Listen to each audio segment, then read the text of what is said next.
नमस्कार, इन खबर में आपका स्वागत है। मैं हूं आपके साथ सत्येंद्र शर्मा। फिलिस्तीन इजराइल के बीच चल रहे जंग के बीच अचानक टेस्ला के सीईओ एलन मस्क इजराइल दौरे पर हैं।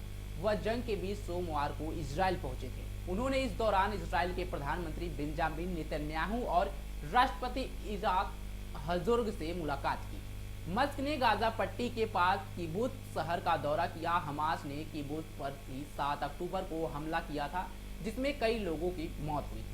मस्क के इस दौरे को लेकर नेतन्याहू ने कहा है कि उन्होंने मस्क को किबुत्ज में हमास के लड़ाकों द्वारा किए गए हुए नरसंहार की भयावहता दिखाई। इस दौरान हम किबुत्ज में पीड़ितों के घर भी गए।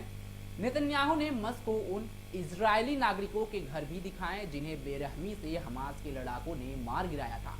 इसमें 4 साल का इजरायली अमेरिकी लड़की अबिगेल ईदान भी है, जिनके माता पिता को आतंकियों को मार गिराया था। ईदान को रविवार को हमास ने रिहा किया था। इस दौरे की कुछ तस्वीरें भी नेतन्याहू ने शेयर की है। इस दौरान नेतन्याहू ने मस्क को वह फिल्म भी दिखाई जिसे आईडीएफ ने तैयार किया था। इस फिल्म में 7 अक्टूबर को हमास के इजराइल के हमले की पूरी भयावहता को रिकॉर्ड किया गया है। इस दौरान मस्क ने नेतन्याहू के साथ एक्स पर लाइव चैट के दौरान कहा कि हमास के खात्मे के अलावा कोई रास्ता नहीं है, हथियारों का खात्मा जरूरी हो गया है।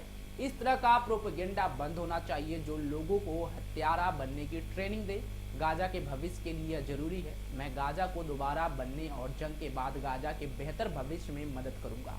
आपको बता दें कि फिलहाल में एलन मस्क एक यहूदी विरोधी ट्वीट का समर्थन करने पर घिर गए थे।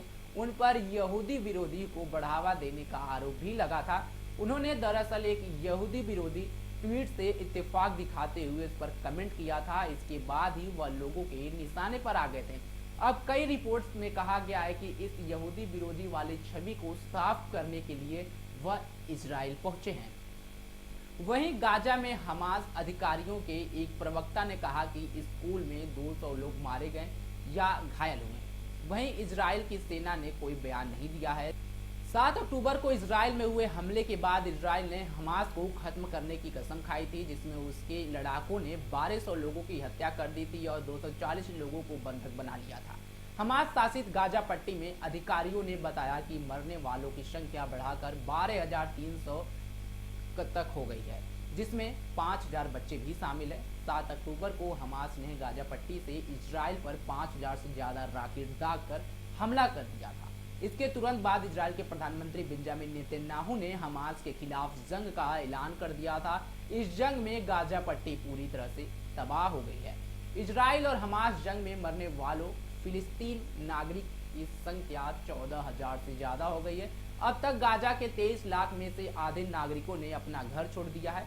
हमास के लड़ाकों ने 200 से ज्यादा नागरिकों को बंधक बनाकर रखा है। ऐसे ही देश दुनिया से जुड़ी तमाम खबरों की जानकारी के लिए आप बने रहे हमारे साथ और देखते रहे इन खबर। धन्यवाद।